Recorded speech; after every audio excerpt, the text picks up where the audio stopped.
கர்த்தருடைய பரிசுத்த நாமத்துக்கு மகிமை உண்டாவதாக. ஆண்டவராகிய இயேசு கிறிஸ்துவின் இனிதான நாமத்தில் உங்களை வாழ்த்துகிறோம். இந்த பாட்டியை சந்திப்பதற்கு காரணமாயிருந்த JSC ஸ்தாபனத்தின் தலைவர் MG வில்சன் பாஸ்டர் ஐயா அவர்களுக்கு என்னுடைய மனமார்ந்த நன்றியை தெரிவித்துக் கொள்கிறேன். நம் மத்தியிலே பாட்டி வந்திருக்காங்க. பாட்டிக்கு எங்களுடைய வாழ்த்துக்கள். கர்த்தருக்கு ஸ்தோத்திரம். கர்த்தர் உங்களை ஆசீர்வதிப்பாராக. நல்லா இருக்கீங்களா பாட்டி? நல்லா இருக்கப்பா. நல்லா இருக்கீங்களா? ஸ்தோத்திரம். பாட்டியினுடைய வீடியோ சாதாரணமாக எடுத்து போடப்பட்டது. அது மிகப்பெரிய அளவில் வைரலாகி போயிட்டுருக்கு. ஆண்டவருடைய நாமம் மகிமைப்படட்டும். பாட்டி வஉசி சிதம்பரனார் அவர்களுடைய குடும்பத்தை சார்ந்தவர்கள் என்று யூடியூப்பில் போட்டிருந்தோம். அதை அநேகர் பார்த்து கொண்டிருக்கிறீங்க, வாழ்த்துதல் சொல்லி கொண்டிருக்கிறீங்க. கர்த்தருடைய நாமம் மகிமைப்படட்டும். இதை குறித்து இன்னும் மேலும் நாம் அறிவதற்காக அவர்கள் மத்தியிலே நாம் வந்திருக்கிறோம். அன்போடு அவர்கள் ஏற்றுக்கொண்டு இன்னும் கர்த்தருக்காக எதையும் சொல்ல நான் தயாராக இருக்கிறேன் என்று நம் மத்தியிலே இருக்கிறார்கள். ஆண்டவருடைய நாமம் மகிமைப்படுவதாக. தொடர்ந்து நாம் அவர்களிடத்திலே நாம் பேச போகிறோம். பாட்டி, உங்களை நான் வீடியோ போட்டேன். அந்த வீடியோ மிக வைரலாக போயிட்டுருக்கு. அதுக்கு காரணம் என்னன்னு கேட்டிங்கன்னா, வஉசி சிதம்பரனார் அவருடைய குடும்பத்தில் ஒருத்தங்க ரட்சிக்கப்பட்டிருக்கிறாங்க அப்படிங்கிற ஒரு காரியம்தான் இப்போ ரொம்ப வைரலாக போயிட்டுருக்கு. பாட்டி, உங்களுடைய பெயரை சொல்லுங்கள். என்னுடைய பெயர் செல்லம்மாள். பாரதியாருடைய மனைவி பெயர் தான் எனக்கு உங்களுக்கு வச்சுருக்காங்க. ஆமாம், பாரதியாருடைய மனைவி பெயரை உங்களுக்கு வச்சு. ஏன்னா அவங்க ரெண்டு பேரும் தானே இதுக்காக சுதந்திரத்துக்காக போராடினவங்க. அதனால் அவங்க பேர், நானும் வீட்டில் ஒரே பிள்ளை, செல்ல பிள்ளை, அதனால செல்லம்மான்னு அவர் பேரே வச்சுருக்காங்க. ஆமாம். பாட்டி, என்னுடைய குடும்பத்தை பற்றியும் அவர்களுடைய ரட்சிப்பின் அனுபவத்தை பற்றியும் நாம் தெரிந்து கொள்ள போகிறோம். தொடர்ந்து நாம் அவர்களிடத்தில் கேட்போம். பாட்டி, உங்களுடைய குடும்பத்தை பற்றி சொல்லுங்கள். என்னுடைய குடும்பம் அம்மா ஓட்டப்பிடாரத்தில் பிறந்தவங்க. அப்பா மேலப்பாளையம் என்ன ஊரில், அங்கே பிறந்தவங்க. மேலப்பாளையம்னா திருநெல்வேலி மேலப்பாளையம். அவங்க ஸ்கூல்லாம் வச்சு பரம்பரையாக நடத்தி வந்தாங்க. எங்கள் அம்மாவுக்கு 5 ஆண் பிள்ளைகள் பிறந்தது. அதுக்கப்புறம் என்ன 6வது பிள்ளையாக நான் பிறந்தேன். அதுக்கப்புறம் சோசியர்கிட்ட போய் எழுத போனாங்க. சோசியர் சொன்னாராம், உங்கள் குடும்பத்தில் இப்படி ஒரு சாபம் இருக்குது, பெண்ணடியே இருக்கக்கூடாதுன்னு. இந்த பிள்ளையே நீங்கள் கடவுளுக்கு ஒப்பு கொடுங்க, அப்போதான் அந்த பிள்ளை உங்களுக்கு கிடைக்குன்னு சொன்னாங்க. அப்படியே சாதகத்திலையும் எழுதிட்டாங்க. அப்புறம் எனக்கு அப்புறம் 2 தங்கச்சி பிறந்தாங்க. அவங்களும் கால்ரால இறந்துட்டாங்க. நான் ஒரே பிள்ளை தான். எங்கள் அம்மா 8 பிள்ளைகளுக்கு நான் தான் ஒரே பிள்ளை. நானும் பின்ன என்னை இந்து ஸ்கூலில் தான் படிக்க சேர்த்தாங்க 5 வயதில். அப்போ எங்கள் பக்கத்துலேயே சேரட்டக்கர் பிராஞ்சை சேர்ந்த திருநெல்வேலி மாவட்டம். நான் திருநெல்வேலி மாவட்டத்தில் தான் பிறந்தேன். அப்போ நான் இங்கே படிக்க மாட்டேன், மிஸ்ஸிமா ஸ்கூலுக்கு தான் போவேன். அதாவது ஆண்டவருடைய சித்தம். அங்கே போனால் தானே அவர் அறியணும். அதுக்காக அங்கே ஆண் பிள்ளைகள் கிடையாது, இங்கே ஆண் பிள்ளைகள் எல்லாம் உண்டு. அப்போ நான் அங்கேயே போகிறேன்னு சொல்லிட்டு அங்கே தான் 1ஆம் கிளாஸ் படிக்கும்போது எனக்கு ஒரு ஃப்ரெண்டு, அவள் ஒரு டாக்டர் குடும்பத்தை சேர்ந்தவா. அப்போ நாங்கள் 2 பேரும் ஞாயிற்றுக்கிழமை சண்டே கிளாஸில் போவோம். அப்போ இயேசுவை பற்றி எனக்கு அங்கே சொல்லி தருவாங்க. அப்போ நான் சொன்னேன், அப்போ எல்லா படங்களையும் அவர் பிறந்ததெல்லாம் காட்டினாங்க. கடைசியில் சிலுவை அந்த இதை காட்டினோன்னு என் உள்ளெல்லாம் உருகிட்டு. இன்றைக்கி நான் சிலுவையை நினச்சேன்னா ரொம்ப அழுவேன். நமக்காக இப்படி ஒரு தெய்வம் உயிரை கொடுத்தாங்களா அப்படின்னு அதை உள்ளத்தில் தான் நான் வச்சுருந்தேன். அப்போ என் ஃப்ரெண்டு கூட நான் ஞாயிற்றுக்கிழமை சர்ச்சுக்கு கூட்டிகிட்டு போயிடுவாங்க. எங்கள் அம்மாட்ட எல்லோரும் சொல்லுவாங்க, அவள் கிறிஸ்டின் ஆயிடுவா, நீ அவளை விடாத அப்படின்னு. எங்கள் அம்மா எதை சொல்லுவாங்களாம், அவள் ஆண்டவராக தந்த பிள்ளை, அதனால் அவள் ஒன்றும் போக மாட்டா அப்படின்னு. ஆனால் என்ன ஞானஸ்தானம்லாம் எங்கள் வீட்டில் எடுக்க விடலை. நான் உள்ளத்தில் தான் இயேசுபா வச்சுருந்தேன். இந்த விக்கிரங்களை எல்லாம் வணங்க மாட்டேன் அப்படின்னு தைரியமாக. சின்ன வயசுலேயே உங்களுக்கு அந்த வைராக்கியம் வந்துட்டு. அதாவது தாய். இது ஒரு நிமிஷம் பாட்டி, இது யாராவது உங்களுக்கு சொல்லி கொடுத்து அப்படி யாருமே எனக்கு சொல்லி கொடுத்தது கிடையாது. நீங்களாகவே அதை செயல்படுத்துகிறா அப்படின்னா நம்ம பைபிளில் இருக்குல்ல, தாயின் வயிற்றில் உருவாவதற்கு முன்னே நான் உன்னை தெரிந்து கொண்டேன். அப்படி அவர் என்ன எடுத்துட்டாரு அந்த குடும்பத்தில் இருந்து பார்த்துக்கிடுங்க. அதுக்கப்புறம் நான் படித்து டீச்சர் வேலைக்கு வந்தேன். அப்போ திருமணம் ஆச்சு. நான் திருமணமே செய்ய மாட்டேன்னு இருந்தேன், பிடிவாதமாக இருந்தேன். அதுக்கப்புறம் திருமணம் ஆன உடனே வேலை வேண்டான்னு சொல்லி அவங்க வீட்டில் கூட்டிகிட்டு வந்துட்டாங்க. அப்புறம் எனக்கு பிடிவாதமாக இருந்துச்சு. ம் அப்போ என்னுடைய கணவனும் ஒரு அன்பு இல்லை. ம் அப்போ நான் அடுத்த நாளே நம்ம உயிரோடு இருக்கக்கூடாது, நம்ம எப்படியாவது மறித்து போயிடணும்னு சொல்லி அடுத்த நாளே நான் கிணத்துல விழணும்னு சொல்லி போனப்போ ஆண்டவர் என்னை விழ. அவர் வந்து கையை பிடிச்சிட்டு கூப்பிட்டு வந்துட்டார். யாரு? கணவர். சரி. குழந்தை உண்டாயிருக்கும் போதில் அந்த குழந்தை வேண்டான்னு சொல்லி மருந்துகளையும் மாத்திரையும் வாங்கி தருவாங்க. அப்படி வாங்கி தந்ததில் ஒரு நாள் எனக்கு ரொம்ப சீரியஸ் ஆகிட்டேன். சரி. 2வது பையன் வயிற்றில் இருக்கும்போது அப்படிலாம் வாங்கி தந்து சீரியஸ் ஆகிட்டேன். ஆனாலும் கர்த்தர் என்னை எடுக்கலை, கைவிடலை. அதுக்கப்புறம் பெண் பிள்ளை பிறந்தா அப்போ நான் பார்த்தா அந்த மூட்டை பூச்சி மருந்தை குடிச்சிட்டேன். செத்து போனோம் பிள்ளையும் நம்மளும் செத்து போனோம். அது வயிற்றில் 8 மாதம் இருந்தது. சரி. அப்போ குடிச்சிட்டேன். அப்போ டாக்டர்மாரெல்லாம் ரொம்ப முயற்சி பண்ணி என்னை பிழைக்க வச்சுட்டாங்க. இப்போ சொல்லுங்க, அதான் சொல்லிட்டேன், மரணமே வந்தாலும் என்ன அது ஆட்கொள்ளலை பாருங்க. அது பெரிய ஆச்சரியம் இல்ல. கர்த்தர் உங்களை முன் குறித்ததுனால அதனால அவர் அப்படி வச்சிருக்காரு. எனக்கு 5 பிள்ளைகள், ஒரு பொண்ணும் 4 பையங்களும். என்னுடைய பொண்ணு வந்து திருமணமாகி 2 மாசத்துல இறந்துட்டா. நான் எதுக்காக ஆண்டவரை பிடிச்சேன்னா, என் மகன் வந்து போர்ஸில் விளையாடி ஒரு வால்வு சாக்கடிச்சு அவள் படிக்காவ எலும்பா ரொம்ப அழகாக இருப்பா, நல்ல நாட்டியெல்லாம் ஆடுவா, அழகாக இருப்பா. மெடிக்கலில் வச்சு தினந்தர மெடிக்கலில் வச்சு தான் 4 வருஷம் பார்த்தேன், பிழைக்காதுன்னு சொல்லிட்டாங்க. அப்போ தினந்தரனுடைய நிகழ்ச்சியெல்லாம் நான் வானொலியில் கேட்பேன். அப்போ நான் அதிகமாக ஆண்டவரை பிடிக்க ஆரம்பித்தேன். அப்போ தினகரன் மூலமாக ஆண்டவர் பேசினார், நீ கவலைப்படாத, உன்னுடைய மகளை நான் சுகமாக்கி தருவேன், அவளுடைய திருமணத்தையும் நான் நடத்தி தருவேன் அப்படின்னு சொல்லி அவர் வாக்கு கொடுத்தாரு.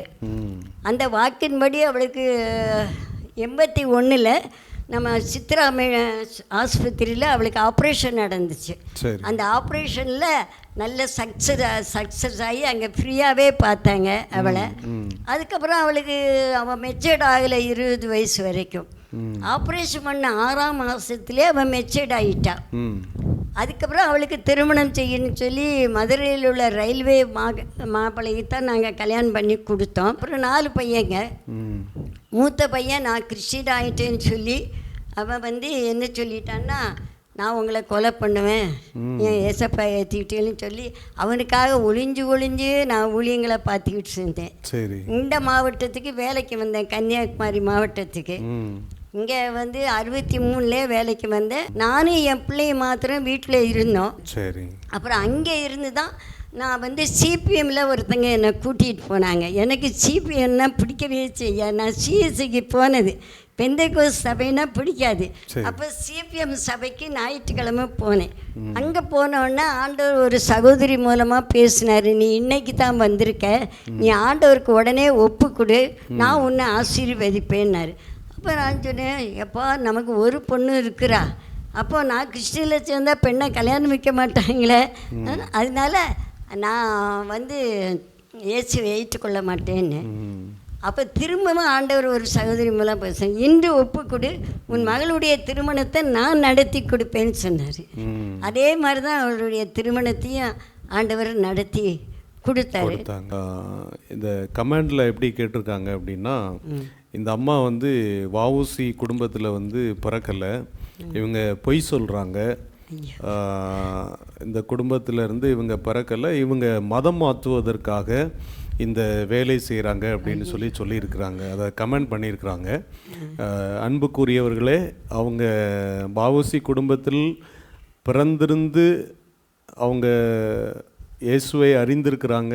இந்த குடும்பத்தில் பிறக்கலை அப்படின்னு சொல்லியும், இது மதம் மாற்றுவதற்காக உள்ள வேலை என்று சொல்லியும் கமெண்ட் பண்ணியிருக்காங்க.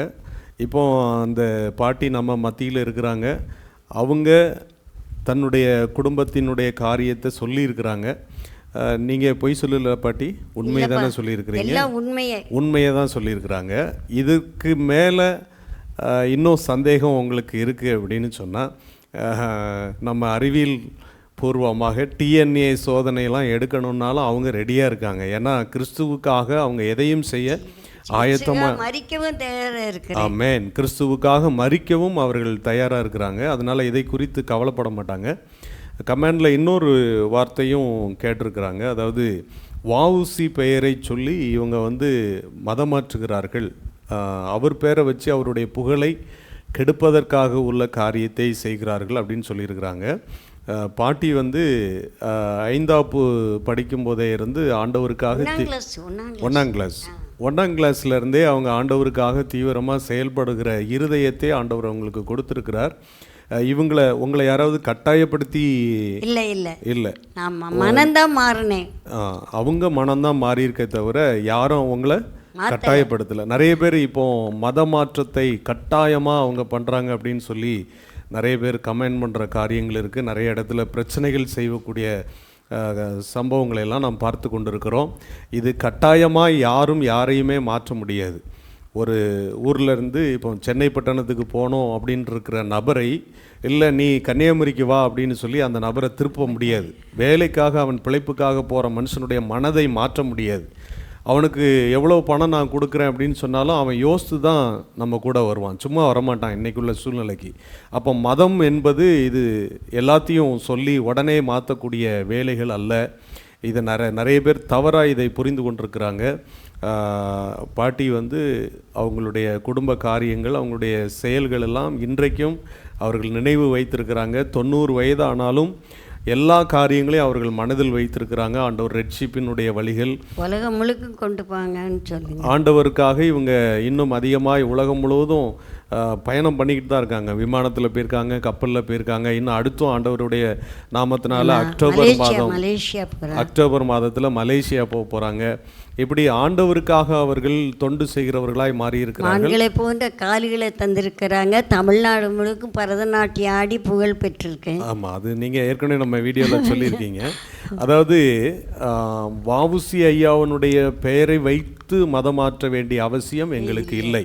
அப்படிதானே பாட்டி? கண்டிப்பாக இல்லை, அப்படி கிடையாது.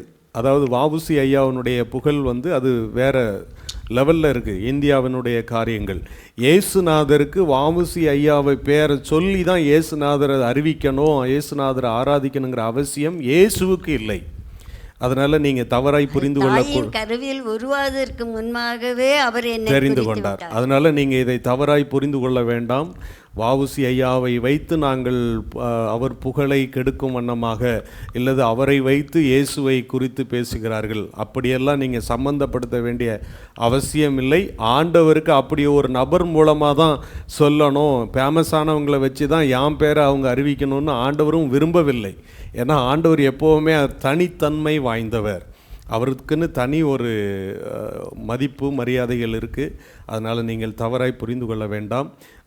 பாட்டி அவங்க வஉசி ஐயாவுடைய குடும்பத்தை சார்ந்தவர், அவருடைய நேரடி மகளோ பேத்தியோ என்று நாங்கள் சொல்லவில்லை. அவருடைய குடும்பத்தில் அவங்க வஉசி ஐயாவுக்கும் உங்களுடைய அம்மாவுக்கும் உள்ள என்ன தொடர்புங்கிறத நீங்கள் கொஞ்சம் சொல்லுங்கம்மா. அது வந்து எங்கள் அம்மாவுக்கு அப்பாவும் வஉசிக்கு அப்பாவும் ஒன்றா பிறந்தவங்க. ஆமாம், எங்கள் தாத்தாவுக்கு தாத்தா வந்து அவர் பேர் வந்து மறந்துட்டு வயசு நிறைய ஆயிட்டுலாம் மறந்துட்டு. சரி, இருக்கட்டும். அப்போது இவங்களுடைய குடும்பத்தினுடைய உறவினர்கள் எல்லாருமே உங்களுக்கு ஓரளவுக்கு நினைவு இருக்கு இல்லையா? நினைவு இருக்குது. அப்போது நம்ம வேதத்திலே நாம் பார்க்குறோம், ஆதியாகம புஸ்தகம் 12ஆம் அதிகாரம் 2ஆம் வசனத்திலே வாசிக்கிறோம், நான் உன்னை பெரிய ஜாதியாக்கி உன்னை ஆசீர்வதித்து உன் பேரை பெருமைப்படுத்துவேன், நீ ஆசீர்வாதமாய் இருப்பாய். உன் பேரை பெருமைப்படுத்துவேன் என்கிற வசனம் நிறைய பேருக்கு வந்து எந்த அளவுக்கு புரிந்து கொள்கிறாங்கன்னு தெரில. உண்மையிலே பாட்டி கர்த்தருக்காக இத்தனை ஆண்டுகள் ஜெம்ஸ் ஊழியத்தில், இயேசு விடுவிக்கிறார் ஊழியத்தில், இன்னும் சில கிராம ஊழியங்கள், சபை ஊழியங்களில், இப்படி எல்லா ஊழியங்களையும் அவங்க பயன்பட்டுருக்கிறாங்க, கர்த்தருக்காக பயன்பட்டு கொண்டிருக்கிறார்கள். அவங்க ஓரளவுக்கு தெரியும். கன்னியாகுமரி மாவட்டம், திருநெல்வேலி, தூத்துக்குடி மாவட்டங்களில் அவங்க ஓரளவுக்கு அறிந்தவர்கள். பாட்டியை பார்த்தா நிறைய இடத்துல அவங்க கர்த்தருக்காக ஊழியம் செய்கிறவர்கள் என்று அவர்களுக்கு நல்ல வரவேற்பு இருக்கிறது. ஆண்டவர் பாருங்க, இந்த பணத்துக்காக நான் ஊழியம் செய்யலை. பணமே யாரும் கேட்டாலும் கூட வேண்டாம். அமெரிக்காவில் என்கிட்ட கேட்டாங்க, உங்களுக்கு எதுவும் பணம் அனுப்பி கொடுக்கணுமா? நான் சொன்னேன், கர்த்தர் என்னை ஆசீர்வதிச்சிருக்கார், நான் பணத்துக்காக நானே ஆண்டவருடைய ஊழியத்தை தாங்கும்போது யார்கிட்டையும் நான் இது வாங்க மாட்டேன், காணிக்க வாங்க மாட்டேன். அப்படி வற்புறுத்தி அவங்க தந்தான்னு சொன்னால் நான் அது ஆண்டவருடைய ஊழியத்துக்கு தான், அந்த உண்மையாக இருக்கிறதுனால தான் என்னை இவ்வளோ தூரம் ஆண்டவர் ஆசீர்வதித்து என் பிள்ளைகளையும் ஆசீர்வதித்து வைத்திருக்கிறார். அப்போ இவங்க இனி உள்ள காலங்களில் ஆண்டவருக்காக இன்னும் சேவை செய்ய வேண்டும் என்று அவர்கள் ஆயத்தமாக இருக்கிறபடியினால் இந்த வயதான காலத்தில் பாருங்கள், இவர்களுடைய மரணத்துக்கு முன்பே இவர்கள் பேரை பெருமைப்படுத்துகிறதை அவர்கள் கண்கூட பார்க்கிறார்கள். இந்த வீடியோ மூலமாக அநேகருக்கு அறியப்பட்டிருக்கிறார்கள். குறிப்பாக ஆயிரக்கணக்கானோர் வாழ்த்துதல் சொல்லி கொண்டிருக்கிறாங்க பாட்டிக்காக. இவங்களுடைய பெயரை ஆண்டவர் பெருமைப்படுத்தி இருக்கிறார். கர்த்தருக்காக உண்மையாய் ஓடுகிறவர்களை நிச்சயமாக ஆண்டவர் பேரை பெருமைப்படுத்துகிறவராக இருப்பார். கர்த்தர் ஆசீர்வதிச்சிருக்கார். நான் பிசாசுக்கு பயப்படாததுனால பிசாசு வர மோகன் சீலாசர் மூலமாக ஆண்டவர் அறிவிச்சார். கிராமங்களுக்கு போகும்போது பிசாசுகள்லாம் சத்தமிடும், அது என்ன இப்போ விரட்டு வந்துட்டான்னு சொல்லி அங்கே எல்லாம் போய் அதுகளை தலையில் கை வைக்கும்போது நான் போயிருந்தேன்னு போயிடும். ஆண்டவர் உங்களுக்கு அந்த அவ்வளோ வரத்தை எனக்கு தந்திருக்கிறாரு பார்த்துங்க. கர்த்தருடைய நாமம் மகிமைப்படுவதாக. இவ்வளவு நேரமாக நம்மோடு கூட இந்த சாட்சிகளை பகிர்ந்து கொண்ட பாட்டிக்கு எங்களுடைய வாழ்த்துக்கள், நன்றியை தெரிவிக்கிறோம். இந்த வீடியோவை பார்த்த அனைவருக்கும் எங்களுடைய வாழ்த்துக்களையும் நன்றியும் தெரிவிக்கிறோம். கர்த்தருடைய நாமம் மகிமைப்படுவதாக. இது பணத்திற்காகவோ அல்லது பெருமைக்காகவோ மற்ற எந்த ஒரு காரியத்திற்காகவோ இந்த வீடியோ வெளியிடப்படவில்லை. மதமாற்றுகிற நோக்கத்தோடு இது செய்யப்படவில்லை. மனதிலே ஒரு சமாதானத்தையும் சந்தோஷத்தையும் ஆண்டவர் தருகிறவராக இருக்கிறார். இன்றைக்கு பார்த்திங்கன்னா மன நோய், அதாவது மன அழுத்தம் என்கிற நோய் அதிகமாய் பரவி கொண்டிருக்கிறது. ஆறுதல் சொல்ல ஆட்கள் இல்லை. இயேசுவினிடத்தில் வரும்போது அவர் ஆறுதல் படுத்துகிற, அமைதிப்படுத்துகிற, சமாதானத்தை கொடுக்கிற, பாவத்தை மன்னிக்கிற ஒரு நல்ல தெய்வமாக இருக்கிறார். ஆண்டவரை அறியாத குடும்பத்திலிருந்து அவர்கள் இயேசுவை அறிந்து கொண்டு கர்த்தருக்காக அவர்கள் சேவை செய்கிறார்கள். இதை யாரும் தங்களுடைய காரியத்திற்காக, அதாவது தன்னுடைய சுயநலத்திற்காக இதை யாரும் செய்யவில்லை. மதத்தை மாற்றவில்லை, மனதையும் மாற்ற முடியாது. ஆனபடியினால் தொடர்ந்து கர்த்தருடைய நாமம் மகிமைப்படட்டும். ஆண்டவர் தம்முடைய சேவையை யாரை கொண்டும் செய்வார். எந்த குடும்பத்தில் பிறந்த நபராக இருந்தாலும் அந்த நபர்களை கொண்டு செய்ய வல்லவராயிருக்கிறார். உங்களை கொண்டும் செய்வார். உங்களையும் கர்த்தர் ஆசீர்வதிப்பார். உங்களையும் தேற்றுகிறார், ஆற்றுகிறார், அரவணைக்கிறார். உங்கள் பாவங்களை மன்னிக்கிறார். உங்களையும் அவருடைய வருகைக்காக சேர்க்கும்படி அவர் ஆயத்தமாக இருக்கிறார். கர்த்தருடைய வருகைக்காக நாம் ஆயத்தமாவோம். கர்த்தர் உங்களை ஆசீர்வதிப்பாராக. நன்றி பாட்டி. ஒரே ஒரு வரி பாடல் மாத்திரம் படிக்கட்டா? இல்லை, கீபோர்டு போட்டே நீங்கள் படிக்க போகிறோம்.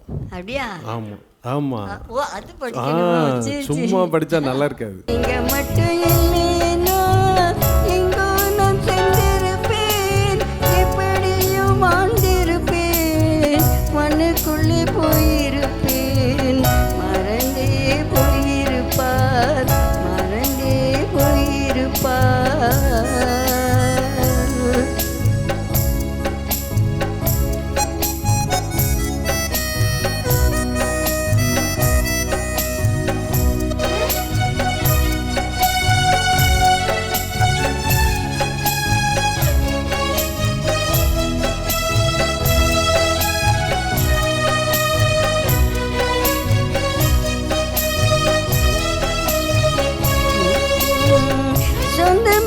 சொல்லிக்கொள்ள யார் யாரும் இங்கு உண்டு, சொந்தம் என்று சொல்லிக்கொள்ள யார் யாரும் இங்கு உண்டு, ஏன் என்று கேட்டிட யாரும் இல்லை வரவில்லை, ஏன் என்று கேட்டிட யாரும் இங்கு வரவில்லை, எப்படி சொல்வேன் என்னையும் நீர் தேடி வந்ததே, எப்படி சொல்வேன் என்னையும் தேடி நீர் வந்ததே, தோள் மீது சுமந்து கொண்டு நடந்து வருவதே, தோளின் மீது சுமந்து கொண்டு நடந்து வருவதே, நீங்க மட்டும் இல்லைனா எங்கோ நான் சென்றிருப்பேன், எப்படியும் வாழ்ந்திருப்பேன், மண்ணுக்குள்ளே போயிருப்பேன், மறந்தே போயிருப்பார், மறந்தே போயிருப்பார், நீங்க மட்டும்